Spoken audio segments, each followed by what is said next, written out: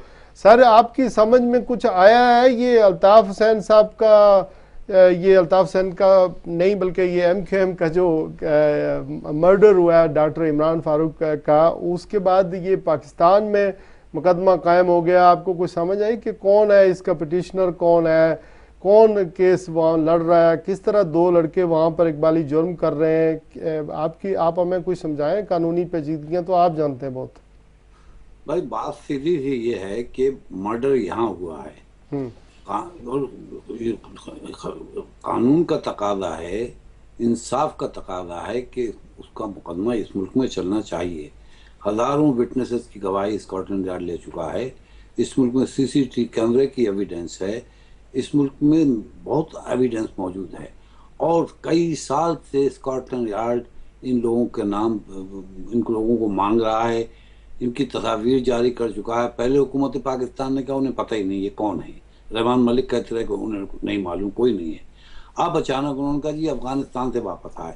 बाप वो अफगानिस्तान में थे या कहाँ थे इसका कोई फ़र्क नहीं पड़ता। बात सीधी ये है कि एक पाकिस्तानी का डुअल नेशनल, सही है, मैं भी डुअल नेशनल हूँ, 90% पाकिस्तानी, 99% जो यहाँ रहते हैं डुअल नेशनल हैं, लेकिन हकीकत में वो पाकिस्तानी हैं। जब मदद की ज़रूरत होती है तो उन्हें पाकिस्तानी समझा जाता है। डॉक्टर इमरान फारूक एक पाकिस्तानी शहरी थे, डुअल नेशनल थे, एक लीडर थे एक पर्टिकुलर पार्टी के। उनका मर्डर बड़ा हैबतनाक चीज़ थी, और उस मर्डर को सॉल्व करना बहुत ज़रूरी है, क्योंकि वरना ये होगा कि इंग्लैंड में पाकिस्तान से किराए के कातिल आएंगे, लोगों को मार के चले जाएंगे। ये समझ में नहीं आता कि हुकूमत पाकिस्तान ये क्या कर रही है। दूसरी बात ये, जैसे फारूक सत्तार ने कल कहा, मैं उनको सुन रहा था कि ये सब धोखेबाजी है, इस कत्ल, इसके मानिए इस कातिल कभी पकड़ा ही नहीं जाएगा। बात सीधी ये थी कि गवर्नमेंट पाकिस्तान को चाहिए स्कॉटलैंड यार्ड की मदद करे और कहे जो कुछ एविडेंस हमारे पास है हम आपको देने को तैयार हैं। हम इन मुबैना कातिलों को, वो कातिल तो नहीं है जाहिर है अभी जब तक साबित ना हो, लेकिन पाकिस्तान में तो ये है कि पहले वो साबित ऐलान कर देते हैं, साबित बात भी करते रहे। अब उन्होंने कह दिया मोहम्मद अनवर ने किया। ये इस मुल्क में ये तसव्वुर भी नहीं किया जा सकता कि मुकदमा चलाए बगैर किसी के बारे में इतना प्रोपेगेंडा हो। बात सीधी है कि ना वो अनवर को ले जा सकते हैं, ना अल्ताफ़ हुसैन को ले जा सकते हैं यहाँ से। इस मुल्क की अदालतें कभी नहीं देंगी। पाकिस्तान में इंसाफ होता ही नहीं है, पाकिस्तान में विटनेसेस नहीं आती हैं, पाकिस्तान में तो इंसाफ, पाकिस्तान का इंसाफ तो दुनिया में मजाक है। ज़रूरत इस बात की यहाँ ला जाए। अब ये क्यों कर रहे हैं ये मेरी समझ में नहीं आता। चौधरी हमारे दरमियान बरतानिया और पाकिस्तान के दरमियान कोई एक्सट्रेडिशन का या मुजरमों का या लोगों का तबादला जो है उसका कोई मायदा मौजूद है क्या? सर ये भी बड़ी गलतफहमी, प्रोपेगेंडा चल रहा है। मुआहिदा मौजूद नहीं है, लेकिन मुआहिदे की ज़रूरत नहीं होती। एक इंटरनेशनल कोऑपरेशन है और ख़ास तौर पे पाकिस्तान बरतानिया के दरमियान तो एक मिसाल मौजूद है। स्कॉटलैंड में एक पाकिस्तानी ने एक गोरे को कत्ल किया था, एक वाइट पर्सन को यहाँ, और कत्ल करके भाग गया था। जो मोहम्मद सरवर जो ज़माने में MP थे, जो बाद में गवर्नर हुए पंजाब के, वो यहाँ से गए और ये यहाँ गवर्नमेंट पाकिस्तान से कहा कि जी इस आदमी को हैंड ओवर करें, हमारी बड़ी बदनामी हो रही है कि वो भाग के आ गया है, पाकिस्तान सेफ हेवन बन रहा है। हुकूमत पाकिस्तान ने हवाले किया। अब यह है कि हुकूमत पाकिस्तान किस तरह हवाले करे एक शहरी को। पाकिस्तान का जो एक्स्ट्राडिशन एक्ट है उसके तहत मुआहदा तो नहीं है, लेकिन वो एक्ट बताता है कि अगर हुकूमत पाकिस्तान समझती है कि इंसाफ का तकाजा ये है कि किसी शहरी को, किसी शख्स को जो पाकिस्तान में है, दूसरे मुल्क के हवाले किया जाए, तो वो हवाले कर सकती है।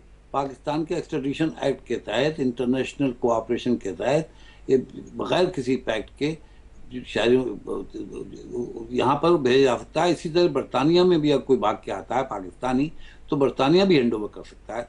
कानूनी कोई मुश्किल नहीं है इस मामले। ये सब आपको ये केस किस तरफ जाता हुआ नजर आता है? वो दो बंदे जो पाकिस्तान में इकबाली जुर्म कर रहे हैं, उनका मुस्तकबिल क्या है? उनको छोड़ देंगे जमानत पर इकबाल जुर्म के बाद? क्या वहाँ पर उनको सजा क्या देंगे? यहाँ पर जो केस कि जो दो बंदे थे जिनके बारे में स्कॉटलैंड यार्ड ने तस्वीर जारी की थी, स्कॉटलैंड यार्ड को शक है कि उन्होंने मर्डर किया है, एक ने चाकू मारा है, दूसरे ने ईंट मारी है। ईंट मारने वाला जो जिस पे शक है, मैं कातिल तो नहीं कहूँगा, जो मुलजिम है, उसने वो तो पाकिस्तान ने गिरफ्तार किया। जिसने चाकू मारा है मोहसिन अली सैयद और कामरान अली आगा, वो पता नहीं अल्लाह ताला को ऊपर चला गया, आसमान पे चला गया, क्या हुआ। और चौधरी साहब नहीं बता रहे, वो कहा जी वो अफगानिस्तान से आए। पहली बात तो ये है कि तसव्वुर में नहीं हो सकता कि यहाँ से कोई कत्ल करके जाए और फिर वो पाकिस्तान पहुँचे और पाकिस्तान से बड़े आराम से अफगानिस्तान चला जाए, नामुमकिन है। अफगानिस्तान में दो पाकिस्तानी रहेंगे और किसी को पता नहीं चलेगा, जबकि एक की तस्वीरें छप रही हैं दुनिया में, स्कॉटलैंड यार्ड में। अफगानिस्तान में तो बड़ा देखते हैं कि तालिबान कौन है, टेररिस्ट आ गया कौन है, ये पता नहीं कहाँ थे। आपको भी मालूम है, पूरी दुनिया को मालूम है कि लोग अफगानिस्तान में नहीं थे। बात सीधी है कि हुकूमत पाकिस्तान को शर्म आ रही है, शायद झिझक आ रही है कि वो हैंड ओवर नहीं करना चाहते। उन्हें नहीं मालूम है कि वो यहाँ के क्या बता दें। यहाँ से जो लोग जाते थे, स्कॉटलैंड यार्ड की टीम गई, वहाँ पे इंटरव्यू करती रही, बहुत सारी हाइप क्रिएट हुई मीडिया के अंदर। वो किन लोगों का इंटरव्यू करती रही? फिर वो क्या चाहते रहे? क्या वो मतलब क्या हुआ उनका? उन्होंने जो इन सब का जिनके ऊपर मुकदमा दायर किया गया है, मौसम का और जो वाटर बोर्ड में बंदा था उसका, तीनों का, जो तीन इस बात के पास, उन तीनों के इंटरव्यू किए हैं। अब पता नहीं स्कॉटलैंड यार्ड ने उनसे मांगा है नहीं मांगा, लेकिन मैं तो ये कहूँगा कि जनाब अल्ताफ हुसैन हो या मोहम्मद अनवर है, मैं MQM का नहीं हूँ, सब दुनिया जाती है, लेकिन मैं एक लॉयर हूँ, एक कानूनदान हूँ, और मुझे कानून का तहफ़्फ़ुज़ और कानून की हाकमियत बड़ी अजीज़ है। ये प्रोपेगेंडा है, बड़ा गलत प्रोपेगेंडा है। ये बदनाम किया जा रहा है मोहम्मद अनवर को, अल्ताफ हुसैन को, सबको। ये इस मुल्क में अगर ये होते, कोई टेलीविज़न करता तो होता कि कंटेम्प्ट ऑफ कोर्ट में जा सकते थे। ऐसा भी हो सकता है ना कादरी साहब के आप चूंकि कराची से बिलोंग करते हैं तो शायद डर के मारे कह रहे हैं।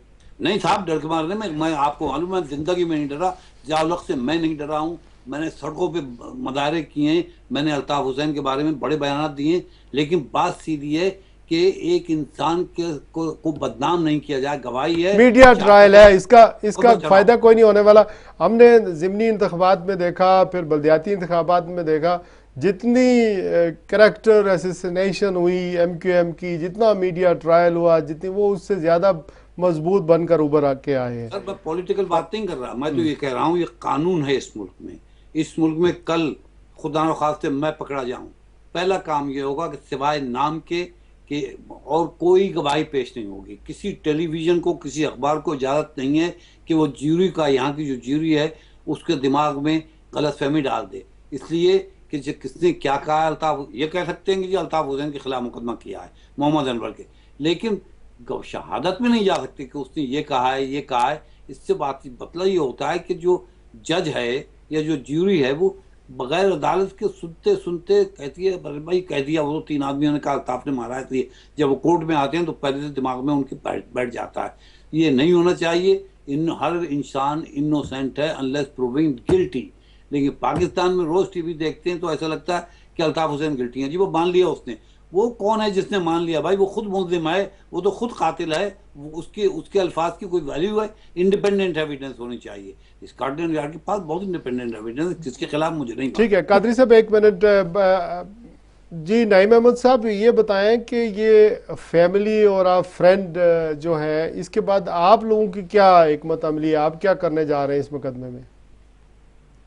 इस मुकदमे में देखें अभी तो कोई सूरत हाल सामने नहीं आ रही ना। अब बरतानिया की जो तहकीकाती टीम है वो भी साल में एक मरतबा बयान जारी कर देती है।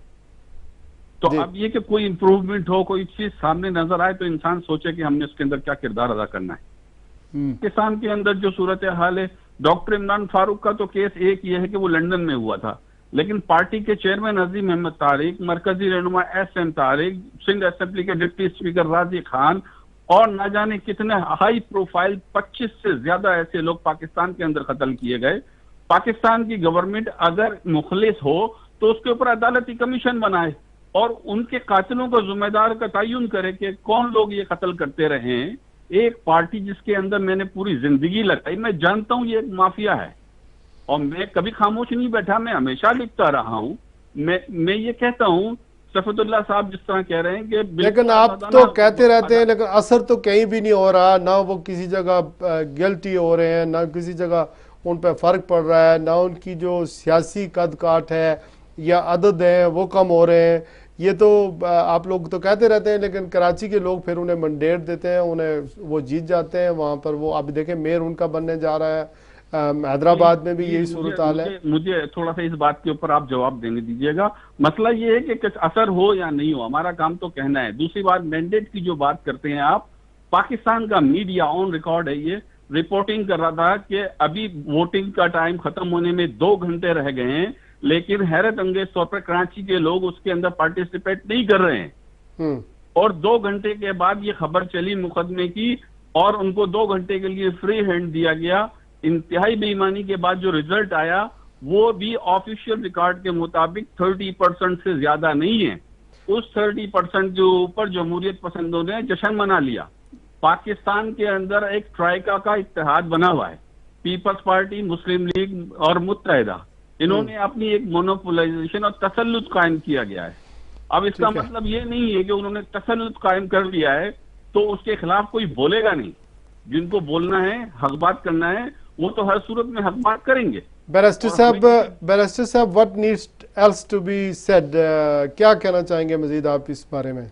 मैं तो ये कहूँगा, इस मुल्क में हम रहते हैं, इस मुल्क के कवानीन का एहतराम करें। मुसलमान हैं, इस्लामी कवानीन का एहतराम करें। इस्लाम हमें सिखाता है कि गलत इल्ज़ाम न लगाओ, सिर्फ इल्ज़ाम लगाओ, मुजरिम न ठहराओ, साबित करो। इसी तरह मैं बैरिस्टर की हैसियत से कहता हूँ कि, और मैं डिफेंड करता हूँ लोगों को कि जनाब अगर आप इस पे कहते हैं कि इसने जुर्म किया, साबित करें। किसी को ये कहे जी मैं कहता हूँ, मैं तो नहीं था, मैंने किसी को नहीं देखा इमरान फारूक को कत्ल करते हुए, तो मैं कैसे कहूँ किसने कत्ल किया है? अल्ताफ ने किया है कि नवाज शरीफ ने किया है कि किसने? हमें नहीं मालूम। गवाही आएगी, मुकदमा चलना चाहिए। इंसाफ का तकाजा है कि जिसको कत्ल किया गया है उसके ख़ानदान के साथ इंसाफ हो, जिसके ऊपर इल्ज़ाम लगाया गया उस पर इंसाफ हो। हुकूमत पाकिस्तान इंसाफ के रास्ते में रुकावट पैदा कर रही है। हुकूमत के पाकिस्तान के पास वो अफराद मौजूद हैं जिन पर स्कॉटलैंड यार्ड को, जिसने बड़ी इन्वेस्टिगेशन की है, शकूक व शुबात हैं, जो सस्पेक्ट्स हैं। हुकूमत पाकिस्तान को चाहिए, इसके मकासद क्या हो सकते हैं? पाकिस्तान गवर्नमेंट के इस मुकदमा का जो नईम अहमद रेफर कर रहे हैं कि इस मुकदमे को ख़त्म कर रहे हैं, सहूलत मिर्ज़ा वाली बात कर रहे हैं, इसका निकलना कुछ नहीं है, उन्होंने वहाँ करके तो ये मुकदमा ख़राब किया है। मेरा ख्याल है वो सहूलत मिर्ज़ा का नहीं है, वो ब्लैकमेल करना चाहते हैं इस मुकदमे के जरिए। वो कहते हैं हमारे पास मुकदमे हैं, अल्ताफ हुसैन साहब को हम बुला लेंगे, अनवर को बुला लेंगे, और खामोशी से वो पॉलिटिकल डील करना चाहते हैं। मुझे यकीन है कि अल्ताफ हुसैन और अल्ताफ नहीं डील करेंगे, वरना लोग शक करेंगे कि वाकई इन्होंने कुछ किया होगा। अगर इन्होंने कुछ नहीं किया है, इन पे गलत इल्ज़ाम है, तो इन्हें हुकूमत पाकिस्तान से कहना चाहिए हमें ब्लैकमेल नहीं कर सकते, हमसे डील नहीं कर सकते, और एमक्यूएम को चाहिए डिमांड करे कि इन लोगों को यहाँ हैंड ओवर करे। इस मुल्क में इंसाफ होता है, अगर मुकदमा चलाना है या मुकदमा चलाएं, फिर देखते हैं दूध का दूध पानी का पानी। नाइम अहमद साहब आपका बहुत शुक्रिया, लेकिन बैरिस्टर साहब ये बात तो हो गई, मेरे पास 2-3 मिनट हैं। कुछ ज़ाती से सवाल आपकी शख्सियत के हवाले से करना चाह रहा हूँ। आप पाकिस्तान के पहले बैरिस्टर QC हैं यहाँ पर, किस सन में आप आए और आपने क्या क्या अचीवमेंट्स किए हैं ज़िंदगी में? सर मैं अचीवमेंट तो अल्लाह बेहतर जानता है, मैं तो नहीं कह सकता मैंने क्या अचीव किया है, लेकिन मैं ये है कि मैं यहाँ अब तो तकरीबन निस्फ सदी हो गई है आए हुए। मैं यहाँ आया था, मैं पाकिस्तान में अयूब खान साहब की जेलों में रहा था। मुझे कराची में NSF को मैंने बनाई थी, कराची यूनिवर्सिटी यूनियन का जनरल सेक्रेटरी था। मार्शल लॉ लगा, मुझे मार्शल लॉ में गिरफ्तार किया। सबसे पहला स्टूडेंट था मैं जो एक हफ्ते बाद मार्शल। कौन से अयूब खान से आपके मार्शल लॉ में? जी हाँ, अयूब खान के मार्शल लॉ में मैं 7 अक्टूबर को मार्शल लॉ लगा, 14 अक्टूबर को अरेस्ट हुआ, 8 महीने जेल में रहा। उसके बाद मुझे कराची से निकाल दिया, हैदराबाद चला गया, हैदराबाद से निकाला, लाहौर जेल में रहा। उसके बाद मैं पाकिस्तान में लंदन आया।